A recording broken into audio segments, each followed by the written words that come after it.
역대급 태풍이라고 평가받는 흰남노. 아직 상륙하기도 전인데 벌써부터 위력이 느껴집니다. 한반도에 많은 피해를 냈던 태풍과 비교를 해보겠습니다. 대표적으로 매미와 루사가 있는데요. 흰남노는 이보다 더 강력할 것으로 예상됩니다. 폭우와 강풍을 동반하는데 조금이라도 피해를 좀 줄일 수 있는 방법부터 알아볼게요. 안동준 기자의 보도 보시겠습니다.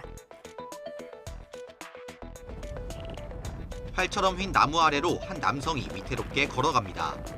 강력한 바람에 우산은커녕 제 몸도 가누기 어렵습니다. 지난 2003년 9월 한반도에 상륙한 태풍 매미. 사상자만 130명에 달했습니다. 이보다 1년 일찍 한반도를 강타해 240여 명의 목숨을 앗아간 태풍 루사. 재산 피해는 5조 1,400억 원으로 역대 태풍 가운데 가장 컸습니다.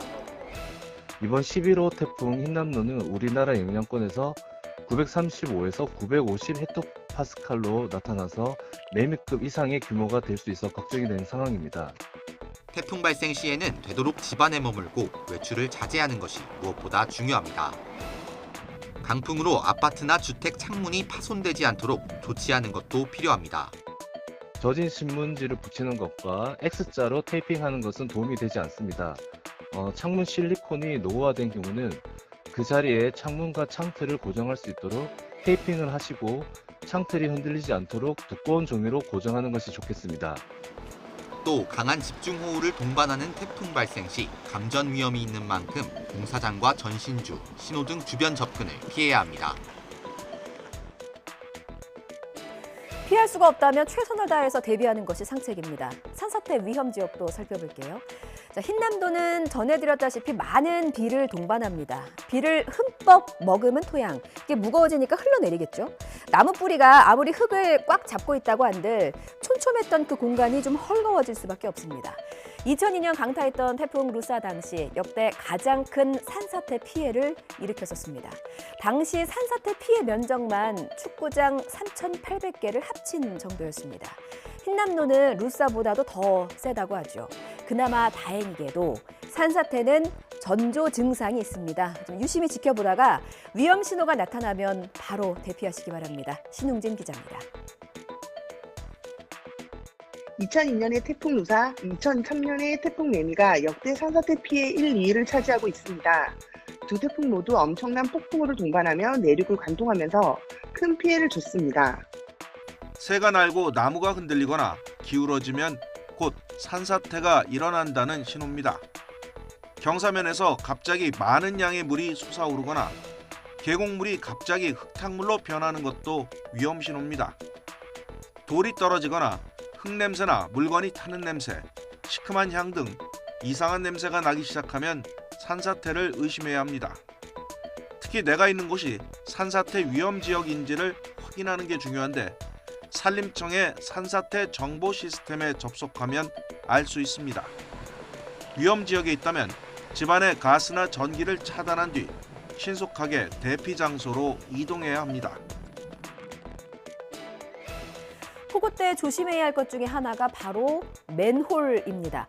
지난 폭우 때를 생각해 보면요, 이 수압을 이기지 못해서 수십 킬로그램짜리 맨홀 뚜껑이 튕겨 오르기도 했고요. 맨홀에 빠진 사람들이 목숨을 잃기도 했습니다. 태풍 흰남노도 많은 비를 몰고 오기 때문에 똑같은 일이 재현될 수도 있습니다. 맨홀 지뢰는 전조 증상조차 없습니다. 물에 잠겨서 맨홀이 좀 어디 있는지조차 보이지 않으면 길을 가지 않는 것이 제일 좋고요. 부득이하다면 최대한 건물 쪽에 붙어서 이동을 하시기 바랍니다. 권남기 기자입니다. 도로 한가운데 거대한 물줄기가 솟아오릅니다. 어떡해요? 쏟아지는 비에 수십 킬로그램 맨홀 뚜껑을 뚫고 하수도가 치솟은 겁니다. 맨홀에 빠진 남성을 시민들이 모여 꺼냅니다. 아니 이거 저기 좀 불러서 이거 맨홀이라고 받아야 폭우에 뚜껑이 열린 걸 미처 보지 못한 거로 보이는데 이 같은 맨홀 사고는 물이 찰 수 있는 집중호우 때 더욱 위험합니다.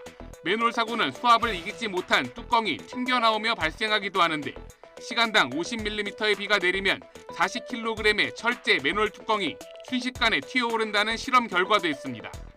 맨홀 뚜껑이 튀어오를 땐 별다른 전조 증상이 없어 접근하지 말아야 하고 물에 잠겨 맨홀 구분이 어려울 땐 가능한 통행하지 말아야 합니다.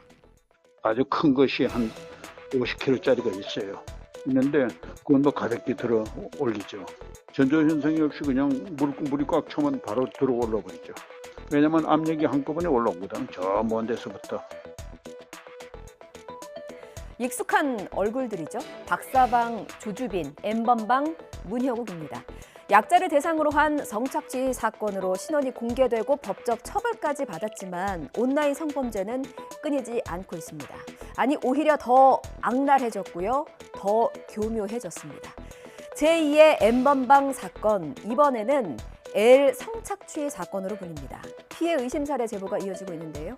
벌써 초등학생을 포함해서 6명의 피해자가 나왔습니다. 성착취물도 350건이 넘습니다.